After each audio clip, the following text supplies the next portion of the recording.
Necessity is the mother of invention, is what the smart folks like to say. They also say a stitch in time saves 9, and I'm still trying to work that one out, but the first one at least makes a good deal of sense. Video game developers today have the world at their fingertips. High-resolution graphics, budgets on par with Hollywood movies, and enough processing power to render entire galaxies. But even just a few years ago, people in the industry weren't so lucky, and sometimes they had to work out a hypothetical trolley problem when it came to important features and having to sacrifice them due to the constraints of the medium. There's no problem that can't be solved with enough creativity, however, and with a bit of clever thinking, those game devs in the old days could pull off some truly miraculous feats of programming that seemed to make the impossible possible, and oftentimes sacrificing one thing ended up giving them other great things in exchange. Let's look at some.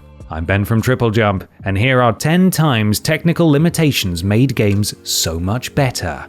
Number 10. Metal Gear.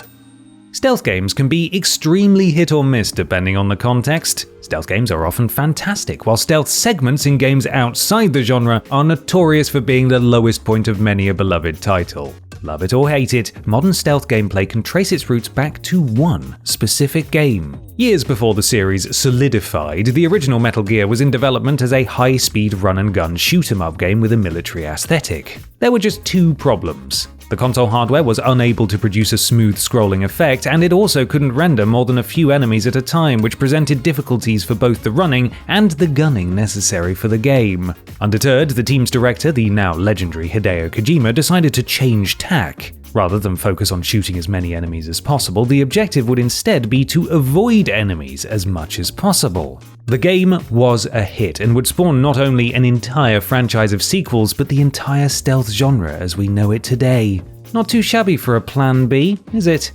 Number 9. Resident Evil. The effectiveness of horror is measured by how well it gets under your skin, and if a game can make you feel as scared as the character you're playing as, then it's succeeded. It makes sense that the best approach to horror is to build it around a first-person view, allowing the player to be as close, quite literally, to being in the character's shoes as possible. The director of Resident Evil, Shinji Mikami, had the same idea, and early prototypes of the game were designed as a first-person shooter. The project would have continued on this trajectory if Mikami hadn't played Alone in the Dark and found himself inspired by its use of third-person perspectives with fixed camera angles to achieve its atmosphere. When the first-person camera proved difficult for the hardware to handle, Mikami made the switch to third-person with pre-rendered backgrounds as he realized it allowed for a greater level of detail in the game's environments. To make the game feel seamless, Resident Evil also hid loading screens when entering a room with an animation of a door being opened. While originally just a clever trick, it ended up becoming such an iconic feature that fans protested its removal in later versions of the game, even when loading screens were no longer an issue. Now that's dedication. Number 8. Space Invaders. Tomohiro Nishikado is a name that far too few recognize, considering that he should be a household name for his contributions to early gaming such as the arcade classic Space Invaders. In addition to developing the game on his own, Nishikado also personally built the hardware it was programmed on to get the most out of it that he could. Taking inspiration from certain popular movies of the time, he decided to make a game about fighting off spaceships, which all served as a justification for the movement patterns of the enemy units. During production, Nishikado discovered an odd quirk of the hardware. The speed at which the enemy animations were rendered was affected by how many enemies were on screen at a time, so, as the player eliminated more targets from the field, the remaining baddies would gradually start moving faster. In the age-old tradition of developers everywhere, Nishikado decided that this was a feature, not a bug, and left it in the game to create a difficulty curve for players. Upon release, Space Invaders became the highest-grossing video game of all time, kicking off an era that would come to be known as the golden age of arcade games. So, yeah, you could say this little foible ended up working out rather well in the long term. Number 7. Banjo-Kazooie. The Nintendo 64 was a technical marvel for its era, introducing a generation of players to three-dimensional worlds for the first time. It also had more platformers than you can shake a three-pronged controller at.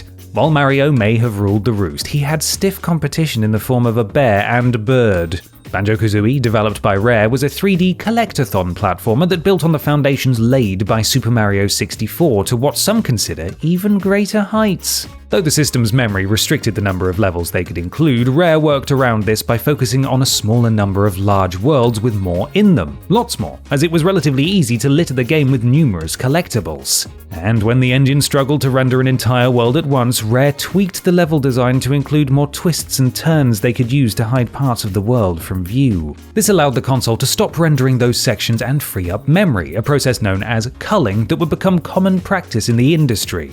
A side effect was that the worlds of Banjo-Kazooie became full of little nooks and crannies that encouraged players to explore and seek out all the secrets, a perfect fit for a game about collecting shiny objects. Truly, a Rare accomplishment, wahey. Number 6. Silent Hill.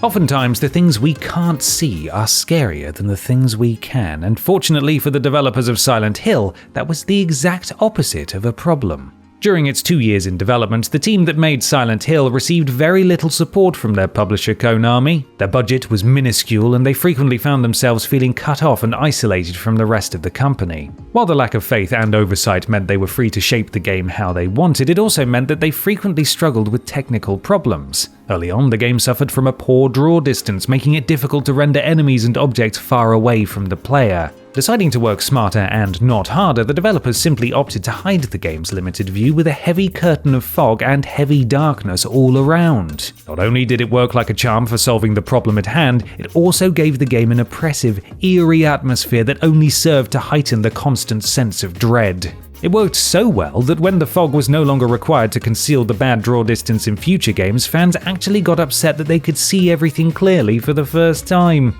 Number 5. Okami. Are video games art? It's a debate that still rages to this day, but as for games that look like living works of art, Okami certainly qualifies. Director Hideki Kamiya first had the idea for Okami when he was shown a new graphics engine being created for the GameCube remake of Resident Evil. Wanting to use its photorealistic capabilities for his own project, he produced a brief tech demo of a wolf running through a rocky landscape with plants sprouting from its footsteps. Development initially tried to flesh out this demo, but the team encountered problems with the engine's performance on PlayStation 2 hardware. It wasn't until Kamiya saw an illustration of the game's protagonist in an ink brush style by the team's artist that things began to click, and Okami was rebooted with a new, stylized look that emulated the feel of traditional Japanese art. The new direction also led to the idea of letting the players somehow contribute to the art themselves, which resulted in the game's trademark painting mechanic. Looking back on the earliest versions of Okami now is like peering into a disturbing alternate timeline where everything is just a little bit blander and uglier. Number 4. System Shock 2. In space, nobody can hear you scream. But it doesn't really matter because there'd be nobody around to help anyway, would there? System Shock 2 was a different breed from most other horror games of the era, swapping the crypts and haunted mansions of its competitors for abandoned starships and the cold emptiness of space. The plot of the game sees the player pitted against a malevolent AI who is turned against the humans it was intended to serve, and the protagonist is the lone survivor who has to take them out. You won't find any help while playing through System Shock 2, just horrifically mutated enemies intent on either assimilating or eliminating you, but this wasn't always supposed to be the case. Early builds of the game did have plans for friendly NPCs to assist the player during gameplay, but these fell through when the mostly inexperienced coding team struggled with getting their artificial intelligence to work. With the friendly NPCs scrapped, it left the player alone as the only character left in a hostile environment, a perfect breeding ground for horror, an element that System Shock 2 excels at. However, the idea of a game where the main villain is a malevolent, super-intelligent AI when the devs couldn't get a friendly AI to work in-game seems wildly ironic, or perhaps disturbingly appropriate. Number 3. Metroid. As the first Metroidvania game, before Metroidvania was even a word, the original Metroid innovated many unique gameplay concepts for its time, such as an open world that encouraged the player to explore in search of new abilities and ways to progress. The only problem? The developers weren't entirely sure what those abilities would be. When designing the game's world, the team made it a point to include many small, narrow passages that would require careful navigation. Early on, it was assumed that the player would have some kind of crawling ability to get them through, but when it came time to come up with an idea, they found themselves at a loss. The NES was far from a graphical powerhouse, and with the limited pixels they had, the designers couldn't come up with a convincing crawling animation for Samus. After much deliberation, they came up with a new idea: simply allowing Samus to fold up inside her power suit and allow her to roll around in the form of a ball. This was the decision that ultimately led to the creation of the Morph Ball, which would go on to become one of the most iconic power-ups in the Metroid series. Whoever said you have to learn to crawl before you can walk could learn a thing or two from this. Number 2. Crash Bandicoot. Conspiracy theories plague society everywhere you look, and the game industry is no exception. Take Crash Bandicoot for instance. When the first demo was revealed to the world, it was so impressive that other studios thought developer Naughty Dog was secretly running it on concealed, high-powered computers. The truth is that the Naughty Dog team was just very clever about game design. While they wanted the game to feature large, expansive worlds, the PlayStation couldn't handle something of that scope. In order to strike the right balance, they designed the game's levels around long, walled-off areas that they could use to hide other parts of the level, allowing the game to cull those areas to free up memory and resulting in the game's trademark corridor-style level design. It wasn't just the design of the game's levels that was shaped by the hardware, but its protagonist as well. Crash was given an oversized face, so his expressions would be visible even at a low resolution, and his bright orange color was chosen as it was a color that contrasted with the various environments he was in, but also wouldn't bleed on the CRT screens of the era. With the amount of technical wizardry they pulled off, it's no wonder people accused Naughty Dog of cheating. Number 1. Rogue.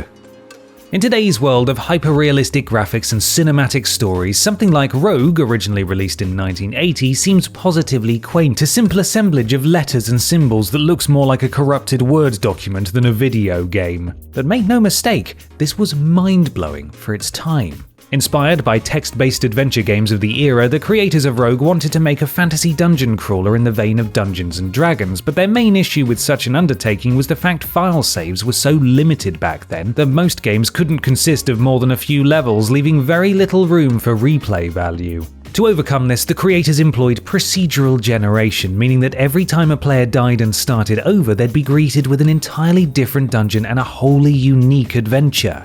This proved to be an industry-altering design decision, as the game caught on like wildfire and a legion of copycats and derived works sprang up in its wake. The influence of Rogue can still be felt today, as roguelikes have become a genre unto themselves, all of them imitating this simple formula that changed the game all those years ago. So, the next time you want to talk about iconic gaming mascots, pay a bit of respect to the humble @ sign that starred in Rogue.